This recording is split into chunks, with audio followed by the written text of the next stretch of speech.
Oh, God, he's off. He's off. I'm not off. What are you on about? They're just singing Robert Palmer songs. But they didn't hear that.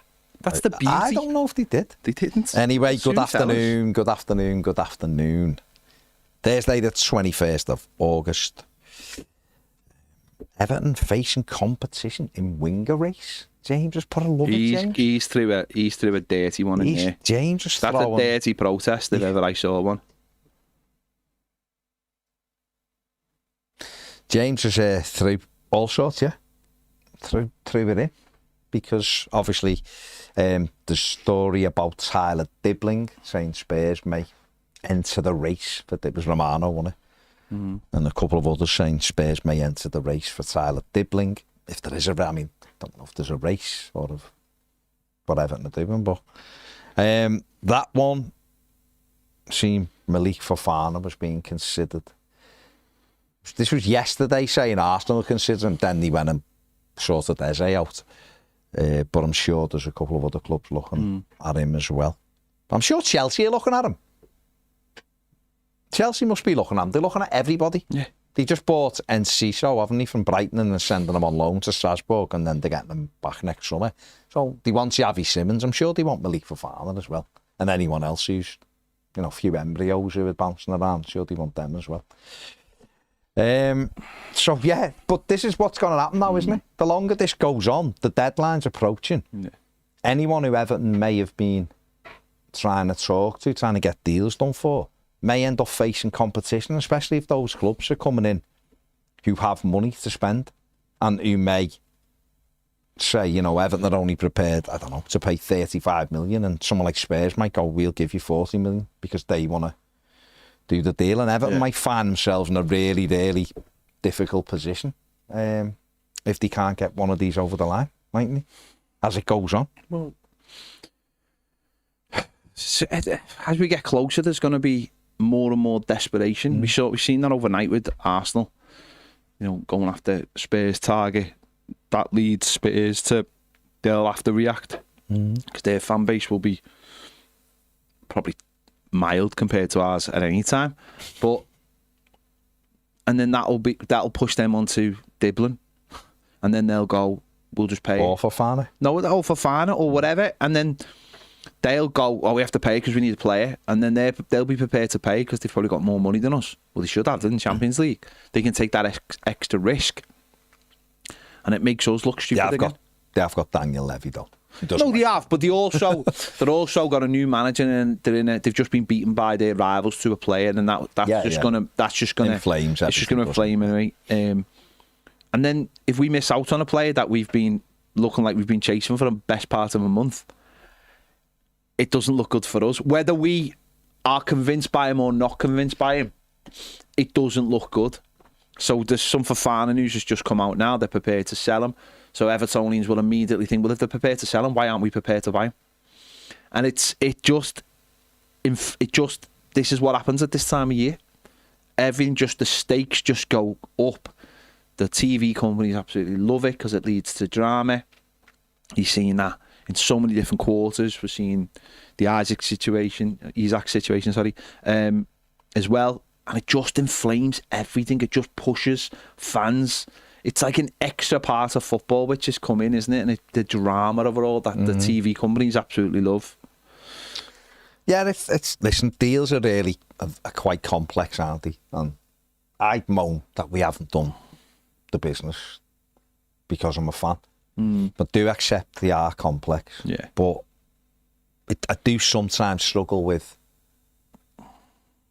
the way we back ourselves into corners with certain players, when I think that at the start of this summer window there was a lot of players who could do that job. Yeah. But now the manager, I'm sure, has put the brakes on some because he'll have his opinion. But there may be others that he's said, yeah, we'll have them then, and then maybe the club haven't been able to get them over the line. So what we're left with right now is we're in no man's land because a lot of targets seem to have gone away to other clubs. We're left with some. And if all of a sudden you were swimming in a pond that only you and the player was in, and then the next minute a bigger fish comes along, you're going to lose out, because Everton are the biggest club to us, aren't they? But they're not the biggest club to players. Why would they be? We've done nothing. And the way we started on Monday, you'd look and go, I don't know about that. They look terrible. I mean, you can look at it two ways and go, I walk into that team without a shadow of a doubt. Or you can look and go, they don't look like a good side. Do I really want to go and sort of put my career at, not at risk, but I'm going to have to really step up there. So it is difficult. We've got someone in the room has been knows the ins and outs of deals and how difficult it Don't know can what that be. could be. We don't know. Don't know what that But could be. I'm not Jorge Mendes, to be fair. But no, of course you're not. But unnamed mystery guest who sat on our sofa over there. I mean, doing deals nowadays, it is quite complex, isn't it? First and foremost, before we talk about a position specifically, but how complex is it? Well, you're in the PSR era now, so it is much more complex because everyone's got to consider how much they spend on deals. You know, in the Wild Wild West days when City were there, City didn't have to worry about PSR when they first started spending money because they could just spend whatever on the wages. Now there's always a consideration that, like, you know, once you get, you know, obviously there's a yearly cycle, but you know, there's an every 3 year cycle, of course, as well.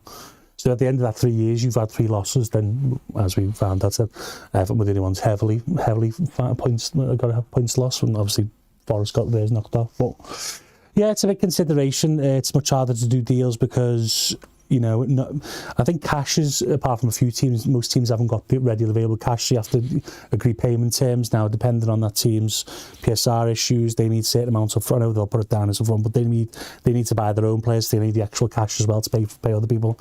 There's also most teams who've got a deficit each year they have to pay off from previous years. You know, I think Everton's was probably around 30-40 million, maybe. You know, next year it'll be around that. So yeah, it's quite hard to do deals in the PSR era, but you know, I think you've got to prepare for windows well. And unfortunately, because we changed owner, changed structure, changed people, I think there's probably been a bit of a gap really between, you know, what we're being ready for the summer and where we are now, and we probably weren't ready to hit the ground running really. Also, this has been a very weird window. If you look at other teams, there's, I'd say 8 or 9, maybe even 10 Premier League clubs that need 3, 4, 5 players still, which is very unusual for this time of the year. Most with 10 days to go need 2 or 3. But yeah, I think there's even Liverpool. I think Liverpool, you know, as much as they've spent already this summer, probably still going to sign maybe 2 more players, maybe. So it's, yeah, there's no one's done really, which is very rare for this time of the year. Are you surprised, given when you look at Everton's sort of starting 11, that there isn't still, they haven't filled that void, which the manager has said to us, just to repeat again, it was a priority from day one, getting the right-hand side sorted, the right wing sorted, and we haven't managed to do one deal for it yet. We probably will, don't get me wrong, but right now, is that a surprise for you, knowing how much goes into player recruitment? Yeah, it is, but it also it happens a lot, to be fair, where you go into the summer with the priority positions, but you end up signing other players first because the deals are easy to do, or you can agree on players for those positions. I think a lot of clubs do that, where, you know, you go into the club, you know, teams will need a backup centre half, a left back or whatever, and they end up signing that last, maybe because in that position there's not a lot of players they like, or they can't decide, or the player they wanted at the start of the window they couldn't get. I think the way I like to think of doing it is, if I needed the main positions, I would have started with them and then work my way back. But teams don't tend to do that. They tend to get what they can do done, and then they start looking for, you know, they decide on what they going forward. As I said, with that gap, you know, Everton may have gone into the window thinking we like McAtee, we like Diblin, we like, you know, Fofana. They've just gone down the list and they probably can't get them done. And then it's Moyes maybe wants to wait for Fofana because he likes him. He doesn't. I'm not saying this is true, by the way. Yeah. Just that hypothetical, yeah. But they just don't like the players that, you know, he's not happy. Maybe the recruitment team likes some, he doesn't. Everyone's got to be happy to progress forward with the deal, and you know, I think Moyes has got. Well, it depends what there's a lot of unknowns as well, especially for fans. You know, we don't know what the boards wants this season. They don't know what goals they've set. They don't know what, you know, the plan is. So it's hard to know whether Moyes is saying, you know, when they tell Moyes you've got to make 9th minimum this season, and then you know, you're getting offered Tyler Diblin. He's played in the Premier League before, so that's good. But you know, he's young. He needs to develop. So maybe I need something more, you know, more experienced. And it's all up.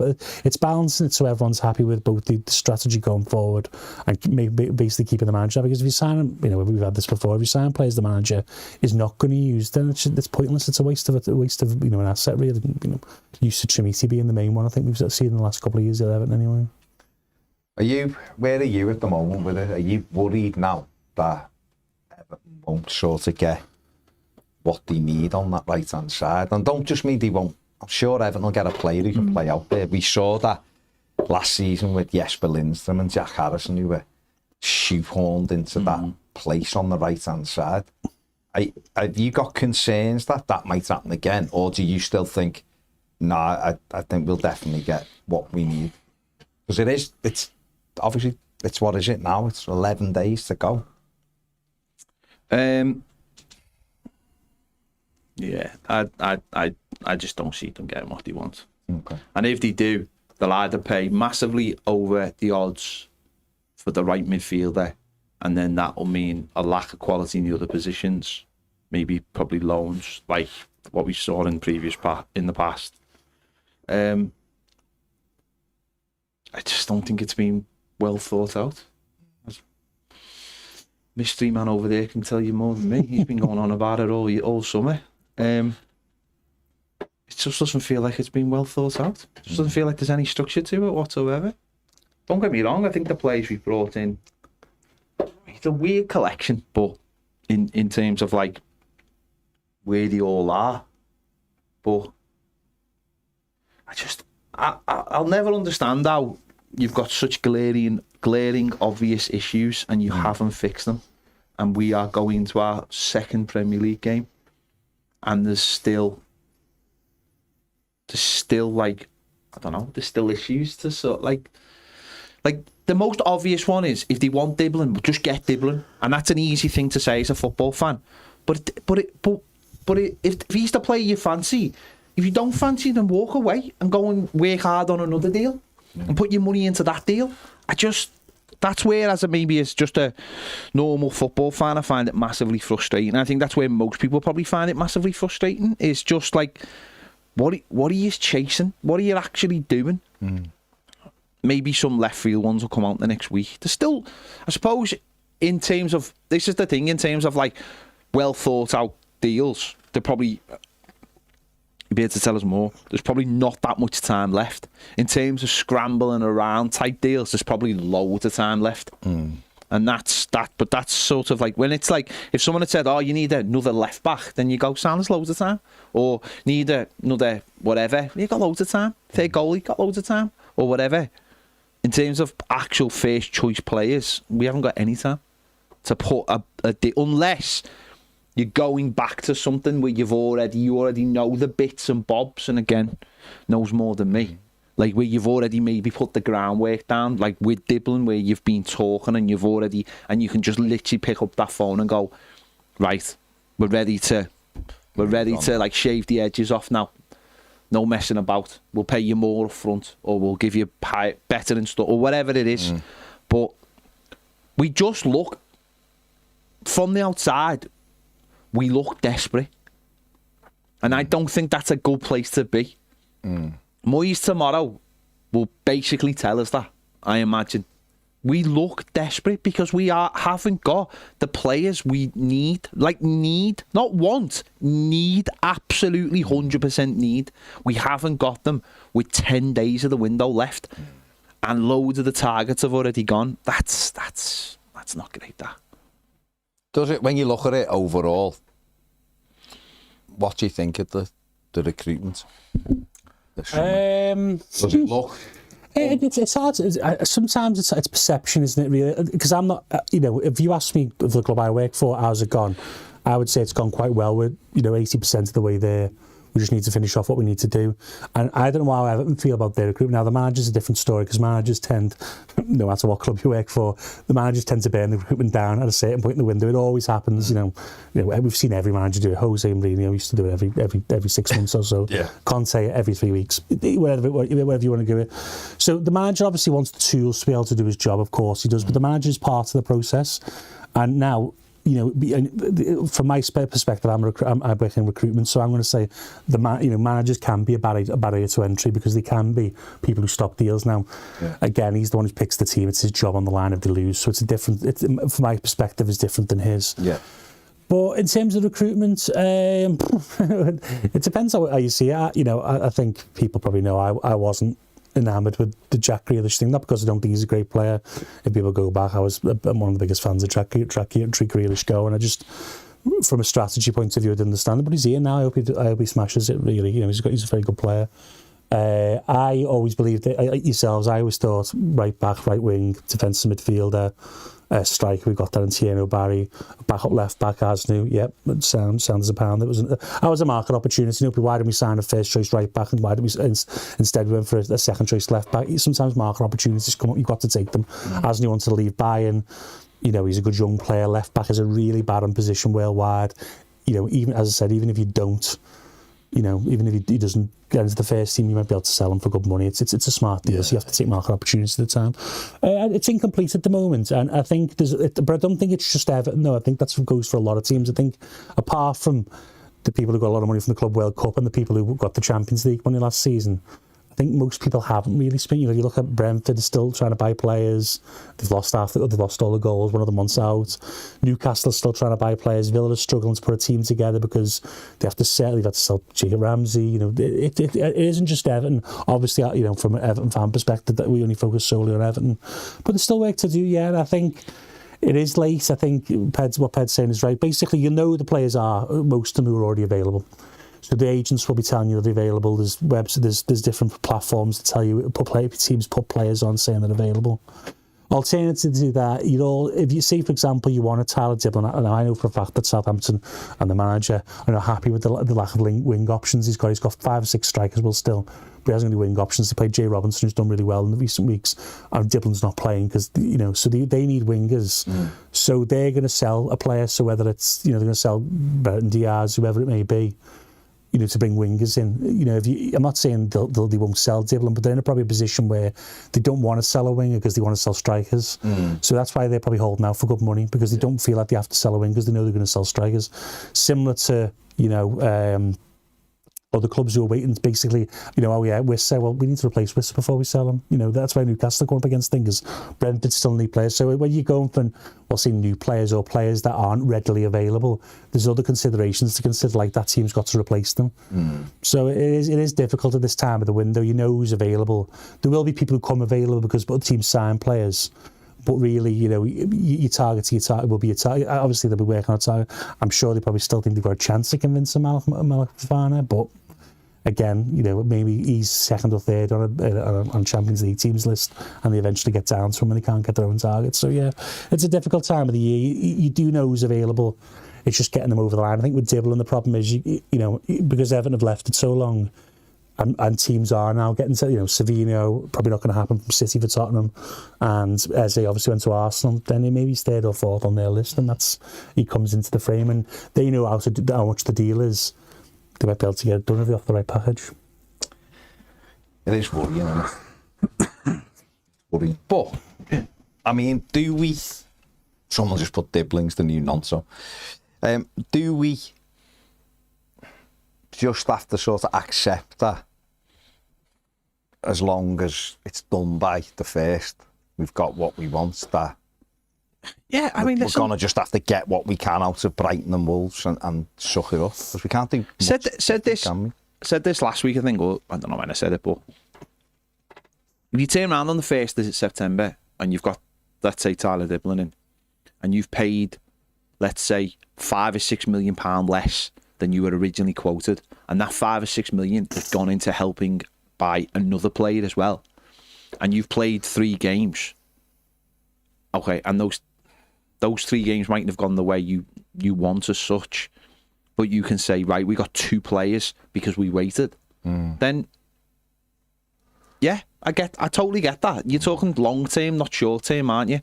Talking long. If that's enabled you to get the 2 players over the line you've wanted to get, then I don't really have an issue with that. I'm just talking about the whole, like, every day we are bombarded with different players. Some of them true, some of them not true. Some of them apparently, I don't know. But names get thrown at us left, right and centre. And it's hard. Everyone reacts in the moment. This is modern football. There's this idea of like that. There's this idea that football will go back to the way it was. It's never going to go back to the way it is. It's always going to be like this. It's a circus. It suits the media for it to be a circus. It gives you a story to talk about every single day. It gives us something to talk about every single day.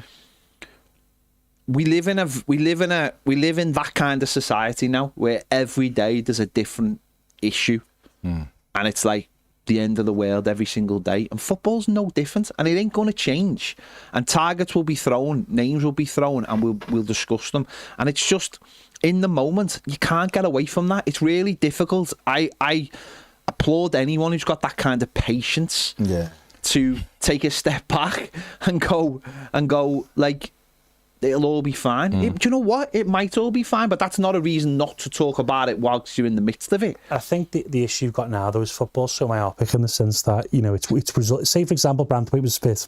Say Michaelenko's fit, and they both start Monday. Ndai plays on the right, Grealish plays on the left, Alcaraz, KDH plays in the 10, and we beat Leeds 3-0. The pressure from fan base is completely different than it is today. It's situational, really. I think if we'd look good on Monday night and we played well and won, I think then they go, yeah, we can wait, a couple of days for Dublin. But now we lost, contentiously, of course. We lost, it's now, we need the players now, and that's what ramps the pressure. And you do feel that, so you do feel that within the club as well. I'll tell you that. Is that a financial pressure, though, and from the fans' point of view? Because you have worked on both sides. Well, you haven't worked on both sides. You're a fan, and you've worked. I was paid to be a fan, but yeah. No, but you've worked in it as well. You see both sides of it, and obviously you see all sides of it when we have conversations from different kinds of things. Is that an expected pressure just because of the finances that are in football in terms of for being a football fan now? For the price it costs to go to the game, for the price it costs to buy a footy shirt, the price it costs to follow your team.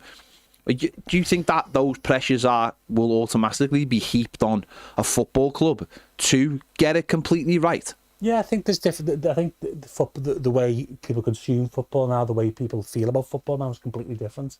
It used to be a working class sport that people, it was a hobby for people to enjoy it. Now, because of Twitter and other social media platforms and how much it costs to go, you're both making a sacrifice financially to go. You're also basically in it, in your club, though, not just football. I mean, we get all football news, but you're in basically a goldfish bowl of your club news and club discussion 24 hours a day now. And so I do think it changes, it does raise pressures, and I think it does create different narratives that wouldn't be there, in the 1990s when we, maybe you listen to Club Call, maybe you listen to Radio Merseyside and the player. You never heard about it unless the Echo reported it or Radio Merseyside in the 90s.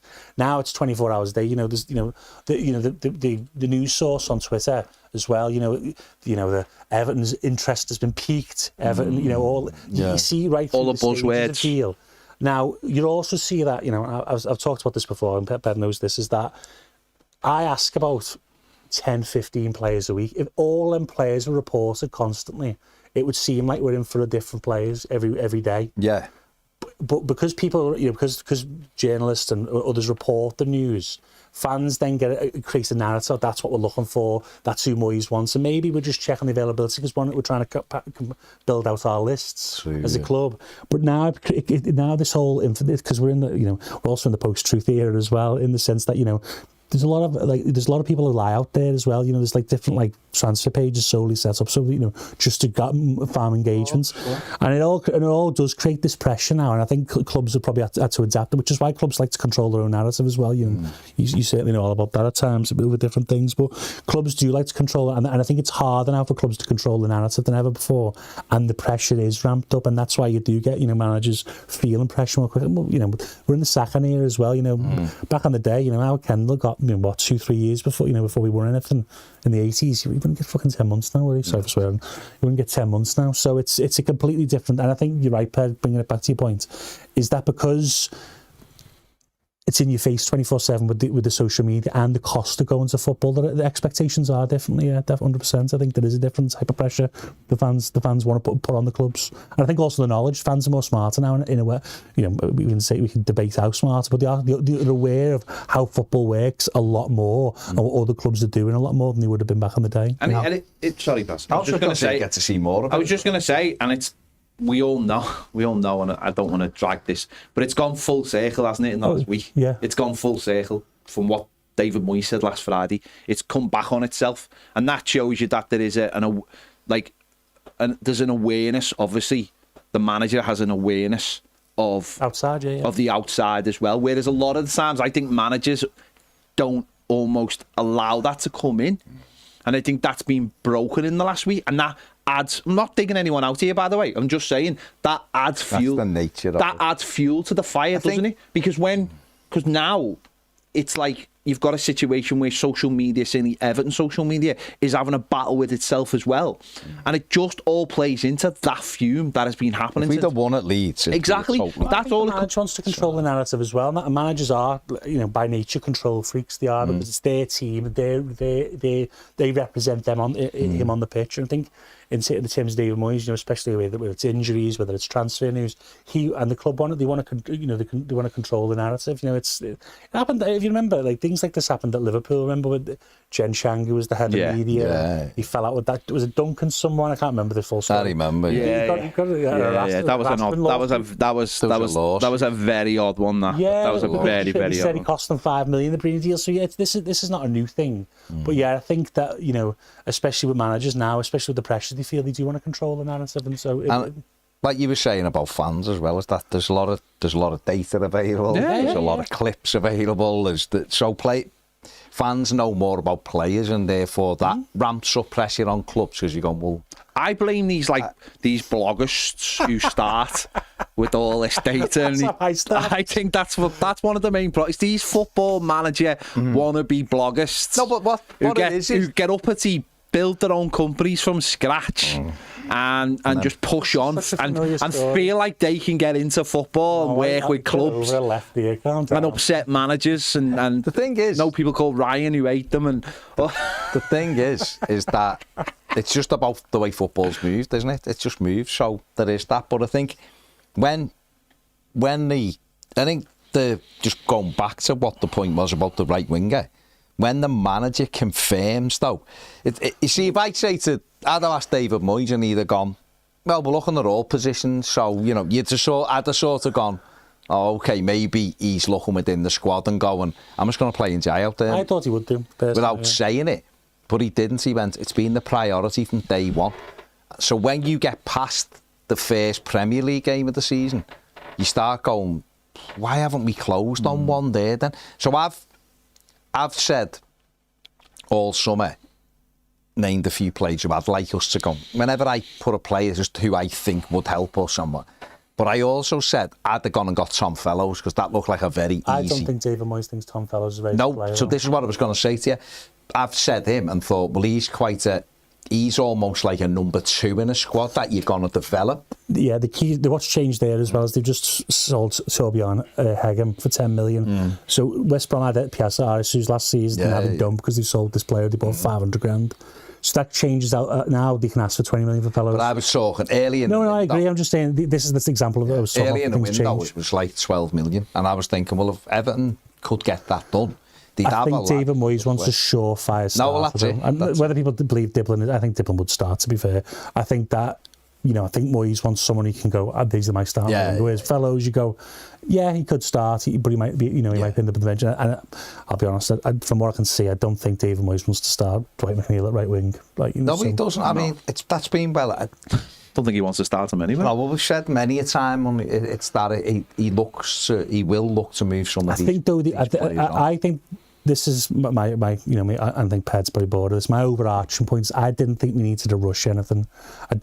I know the manager's got to sit and because he started talking about Europe earlier. I know he didn't say explicitly we're going to get Europe next season. He mentioned the word Europe. I want us to be around Europe. So it raises expectations. I don't think we needed to rush this season. So maybe we didn't need to do...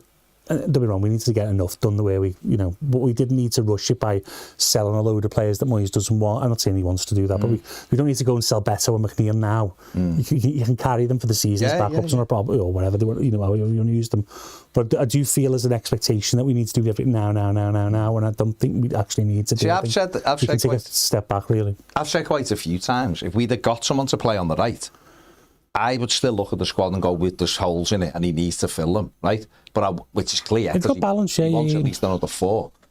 But what I'm saying is, if we'd have got someone who was playing on the right-hand side, I'd have just been quite calm at the moment, going, we will get some loans and we will, because it's what happens. So I'd have been all right. It's because we haven't had that. When you're putting a team out, you're looking at, right, there's the starting 11. We haven't got anyone on the right. And even moving in Jai, I know he's played there for Senegal, but we're moving him out of a position that he's done well. He scored 9 goals last month, 7 from open play. But yeah, and then throw him on the right wing because we want Jack Grealish on there or whatever. It's fine, but we're shoehorning him to the right because we haven't got anyone to play there. Where if we'd have got someone in, even if Grealish had come in early enough and they'd have gone, right, well, and Jai. I think that's the problem with Grealish. You knew it wouldn't be till late. I think we got him a bit earlier than we probably anticipated. Well, he was penciled in for the 30th of August. I think that was what it was. I think City thought, well, may as well. We know where he wants to go. Well, I think the thing with him is he made sure it got done because he's played his part in it.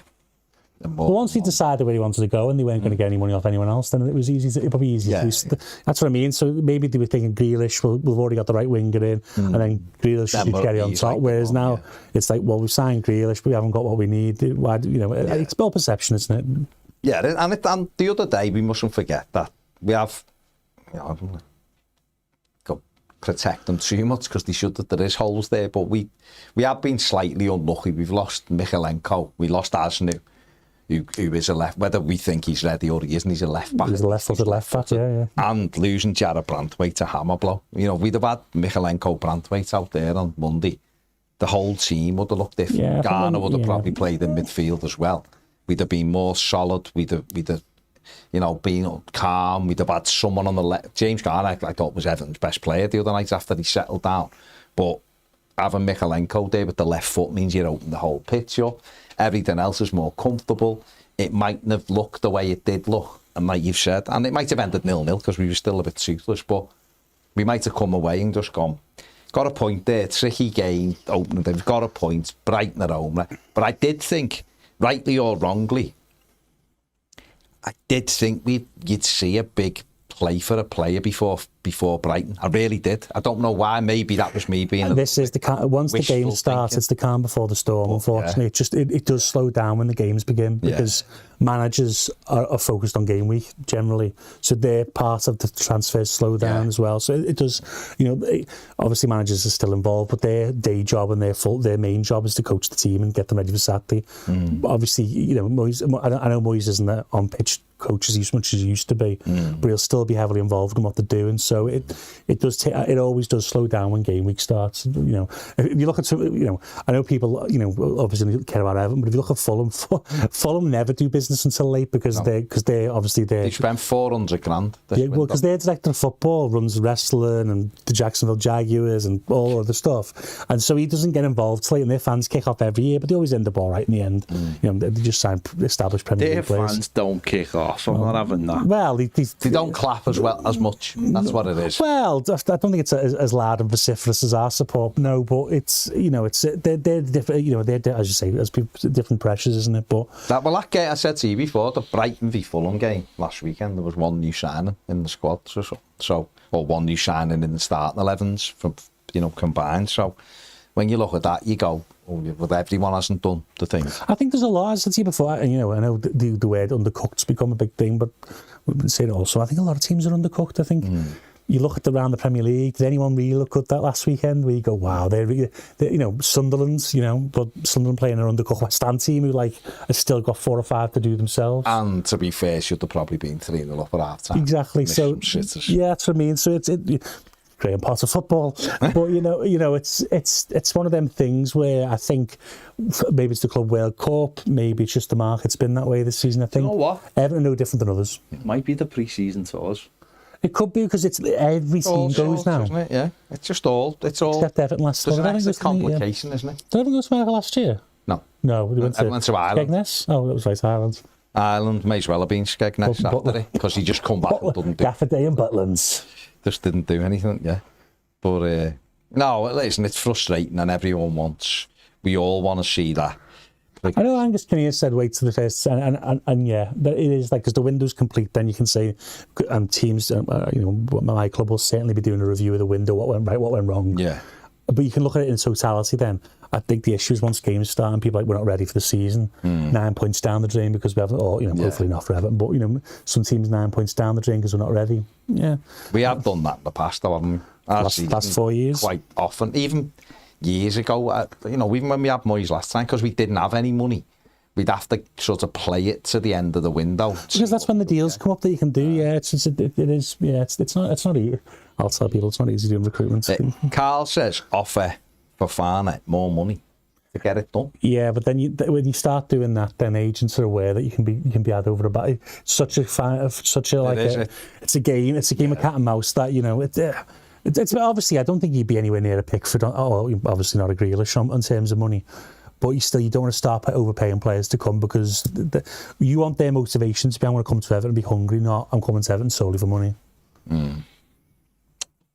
Steve P says those Achi links, if they're true, don't make any sense at all. 30 years old, big wages, couldn't loan him, so we have to buy him. Left-footed centre-back, so he's really going to sit on the bench when Brantwaite's back, or vice versa. I know we can play left-back, but that'd just mean we were playing 4 centre-backs. He's also injury prone. The centre back is the last position. Yeah, and it doesn't make sense whatsoever. Is City or his agents starting to brief sites now that they've got interest, but who knows? Weird. Very weird. That's gone against a lot of stuff this morning, saying there hasn't, so who knows? Briefing wars, yeah, that's what happens. Clubs want to control the narrative. Each club wants to control the narrative. If City want Ake out, they can use Everton to try and publicise that he's available. It happens. Josh says, afternoon guys, despite Monday, I'm still positive for the season, mega excited for Sunday afternoon. Everyone there will be part of history. We just need to get the players to win. That's one of the things we struggle with sometimes, getting the players to win. I thought you were saying just winning. No, or just winning, yeah. Bill says, classic, we wait so long and Spurs sweep in. As I said yesterday, just get fat away. Brian Ball says, and I think this is interesting, what will happen before the transfer window closes? An end to the war in Ukraine. Sydney Sweeney appearing on the show in a body-painted Everton kit. What day is that going to be? Yeah, we're all in for Tuesday, that one. innit? We're all in. Super Tuesday. That's part of the 24-hour live stream. Sydney Sweeney said she'll come in. Might have to set up a different type of account for that one. She'll do an hour. John's in the caravan. Or Everton signing a right winger. Before when? The deadline? Yeah. Everton sign right winger, I'll be honest. Probably it'll be a right winger. We will try and get John back on to Sydney Sweeney's age. One of them involves signing over large amounts of land. The other one's handing over money for a player, and the other one's the other one seems out of our reach. Seems like sexual harassment to me, but hey, just for Tawu, by the way, Leicester need to sell. But it's such a bid for Casey McAtee today, so if they sell 2 or 3, then Tawu won't come out. No. And at first I seen the figures were like 16, 17 million. I thought that's actually not bad. That loads of pace and all that, whatever it need, that's really good. And then you're seeing 27, 28, 30 million. Would you be happy for Everton to pay £30 million for a lad who's had 2 ACLs? I don't think that he would be a starter longer than 18 months. I think he'll be back up quite quickly. Yeah. I think he'd be fine short term. I think he's a decent player. I don't think he's like a top level right back, right winger. Sorry. He's quick though, isn't he? He's tricky. He's quick. Yeah.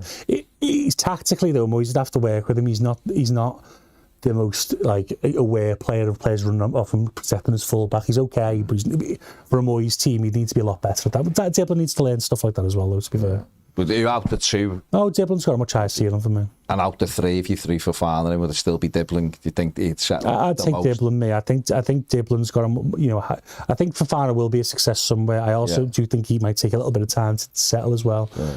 It's not easy coming to the Premier League, especially when you're a small player. And he has played a lot on the left, more than the right, hasn't he? He played left wing back for was it Genk, Bruges, one of the 2. Yeah. Mark T says, afternoon fellas, hope this week's been treating you all right. I don't understand the Nathan Achi links. Yeah, he's a good player, but to me doesn't address any of the glaring issues, predominantly down the right. I know it's news to you. Do you think this is an indication that either Brantwaite or Michalenko are more injured than Leron? No idea. If it's true, I'll be shocked, if to be honest, because that was a big hole here and we're just going to go and do something over it. That to me doesn't make any sense whatsoever. It doesn't from a perspective if you look at it like that, but from a Moyes perspective, you're getting a winner, an experienced player, a player who can, you know, if he's unsure about Asnu, then, which would be it's terrible for the kid, like, then you get someone who can play cover. But then I just don't understand why Everton spend $100,000 a week most likely on a player who's a backup. It would be insanity. Yeah, but I agree. Whatever. Liam says, everyone who bitched and moaned about us buying Dibbling for the quoted fee, if Spurs pay that fee now and get the player, the fans have no right to be pissed off. This was inevitable. If we didn't pay it, someone would. Yeah, but when people say that originally, and then there's about 8,000 articles that come out about the player and how good he is and what he can do, and people then get excited, people warm to the player, he then, in their minds, he becomes an Everton player in a way, and then he goes somewhere else. It's a classic like possession thing, isn't it? It's classic, isn't it? It's just that classic thing. Mark says, I'm hungover and my cop-out mate is quizzing me on why we've not signed a winger yet. I have no answers, just a sore head. I'll be honest, mate, I query why you've got cop-out mates. That's your first problem. I think you need to sort your life out. Bin them all. They're just little gimps. I'm sure he's a nice person, but, you know, once he puts the mantra on of being a cop-out mate, then... Well, don't forget, Liverpool are really hard done by because a player who's costs 150 million wants to come in his club, don't want to let him go. That's so hard done by. This is all part of the healing. You got to remember that. Jez says, afternoon, good chaps. I still think back to the Baz chat with John earlier this week, and it still rattles my mind to try and work out why this right-hand side is such a problem for our leadership team. I literally cannot work out what's going on, and now here we are. Sad thing is, it feels like we've swapped one model that hasn't worked for another. They don't half make it hard to love them. It's exactly the same model, really, in reality. It's just there's different names for different things. You know, when you've got a director of football, you've got a head of recruitment who's similar to what James Smith's job is. You usually have a head of recruitment analysis, which is similar to what Chris Howard's job or whatever his name is. So it's people have technical directors who look heads of academy and heads of methodology. It's just a different structure, but it's not wildly dissimilar. How much of an issue is it that they're not all there yet? Or they're not legally speaking, probably not much of an issue. But I think the probable issue is the work that you would have done leading up to the summer wasn't done by the people who are there now. So what they're probably doing is bringing names in that the manager has probably not done. You know what David Moyes, what he likes to do is due diligence. He's got his son, or the scouts he's brought with him. I can't remember all the names, but they've all come from different places with different players that they like, and the manager will have to run the rule over them.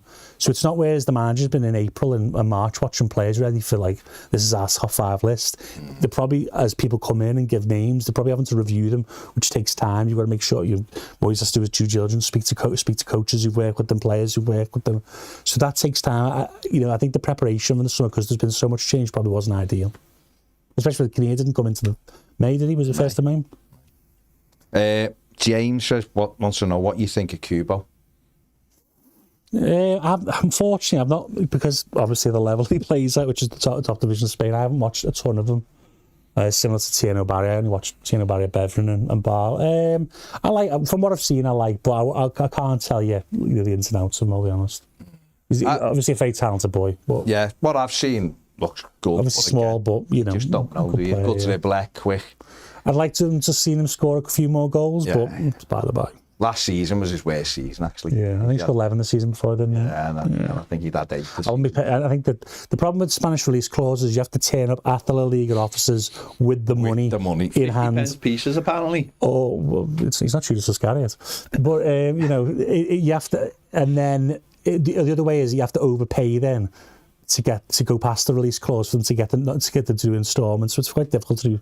If teams in Spain don't want to sell, it's quite difficult. Well, it's the issue with that is the 50% that they've got to give to Real Madrid. Yeah. Because at first, I think the feeling was it'd be done at 30 million because he was sort of wanted to go.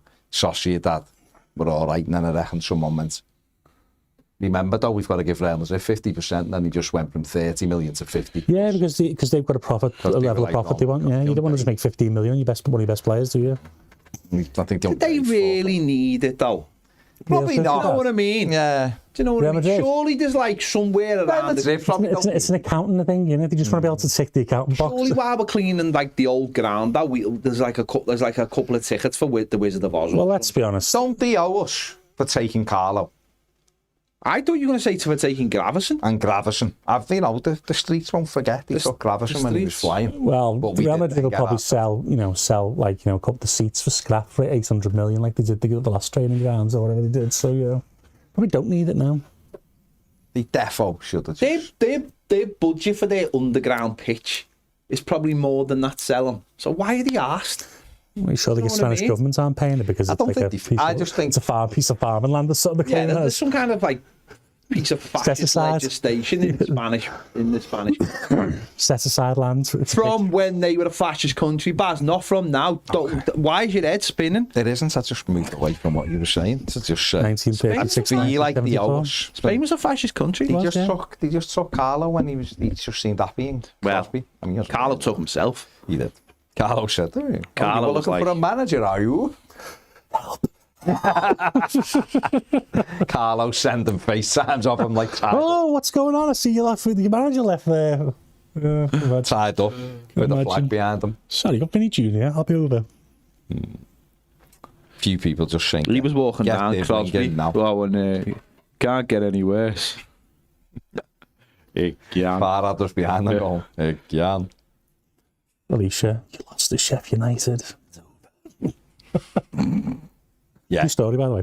No, he was, I mean, maybe if he went threatening him with the sack for the last 6 weeks, he might have stayed. Yeah, I'm thinking, I'm not getting sacked by this lot. Die, Carlo. Not a chance. Am I getting sacked? Alicia, if you're listening, I was joking.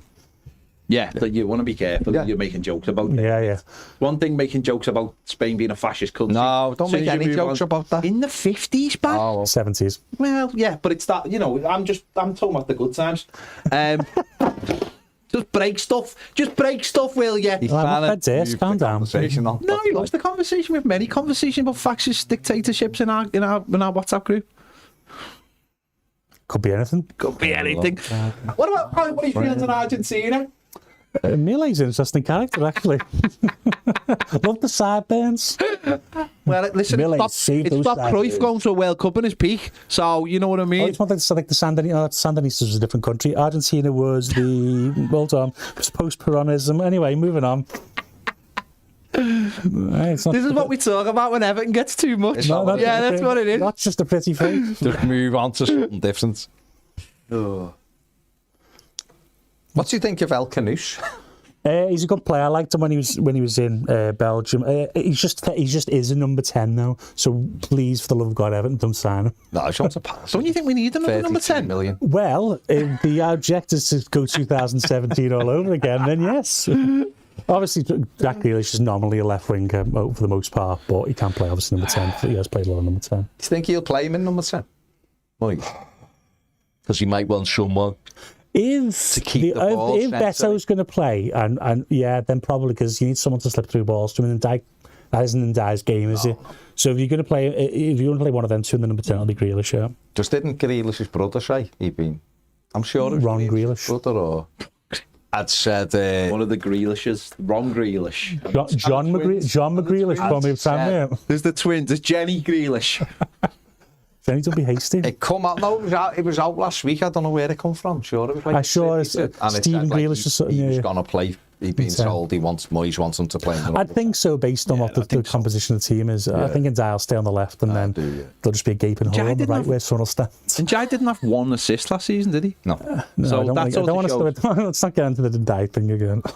but he'll do. He coming off that left hand side with goals. If you can get Well, someone to if you do it on if the you right. make the running behind for Grealish, like inside the fullback, then you'll find some joy because he can score goals from there. So it can work. It's obviously.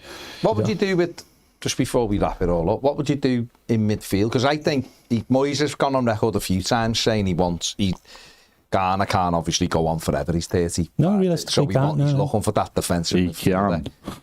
Do you think, certainly for home games, because I do, there'll be some games where it'll be Dewsbury all and Ghana ratting behind, and then it'll be Grealish and Jai and a winger. Yeah, I think there's certain games Ghana won't play, which is probably why we want another centre midfielder.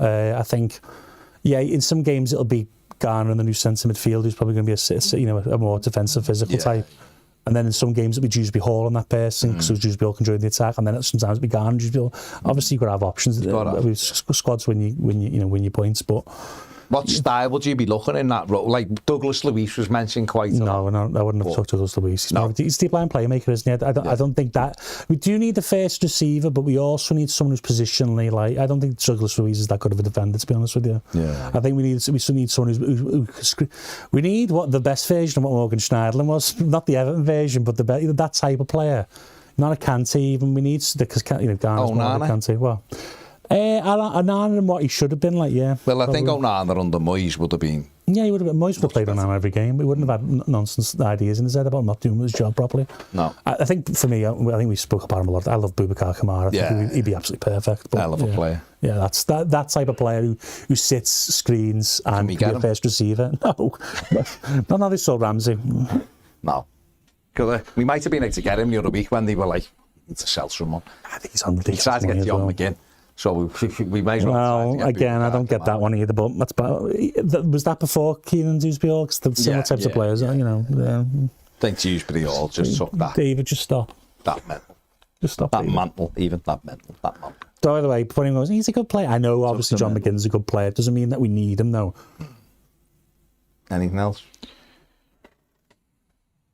There's always something else. I just kept checking to see if there was any. Any thoughts on the Ugyars in China? We're moving past that. We have, I mean... They've moved past it. The only other news today is Everton have agreed a partnership with Grampus, Nagoya Grampus, which will see them. That well-known hotbed of football. Name me another player who played for Nagoya Grampus 8 at the same time as Lineker. Honda. What? Honda. Oh, maybe not him. 1990 World Cup star. He said in the motor and play for that. 1990 World Cup star. European. Serbian. No, the... Dragan Stojkovic. Yeah. Him and Lineker were there. Yeah, he moved to... Was it Inter? No. Bayern? No, it wasn't. Oh, Marseille. He moved to Marseille. Because Red Star beat them in the final that year, and he was playing for Marseille in the final. But Red Star won the Champions League, and then he moved to Nagoya Grampus 8, yeah. That's my only Nagoya Grampus 8 knowledge. Lineker with his dodgy toe. Yeah, what do you have, a gout or? I think retiring because of a toe. Wasn't it dislocating every time he stepped? He put the weight on it. It was slap it to the toes. Just tired. Lineker. I think he was wary getting yellow cards on it because there's a reputation. Do you think he would have got the match of the day job if he got a yellow card? I don't think he would have.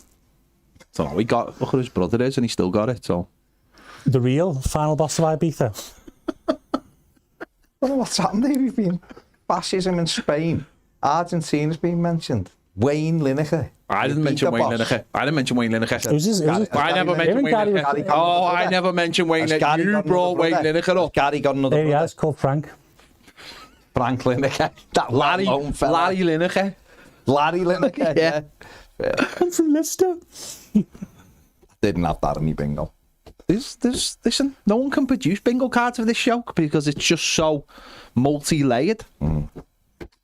Could you, in what world would there be a bingo card that brings up Argentina fascism in the 70s? There's just no show. By the way, just for clarification, that's why we have got Sandinistas in Nicaragua. Yeah, and that's why starting next week, Albanian Division 2 live on this channel. Bring it on. We're here for it. Here's a bit of knowledge before we go. Under Hoxha, the dictator in Albania, you couldn't have a moustache or a beard. True story. The Celtic players almost got turfed out the country when they arrived. He just did not like moustaches or beards. Fair play to him. At least he stuck to it then, didn't he? Fair play. Well, if you're in a country, you can do what you like, seemingly. Was the same standard set to women? Do you know what? I don't know. I have to ask. All the women with big tashes. It's Terry Mack in midfield. Terry with an eye. See ya.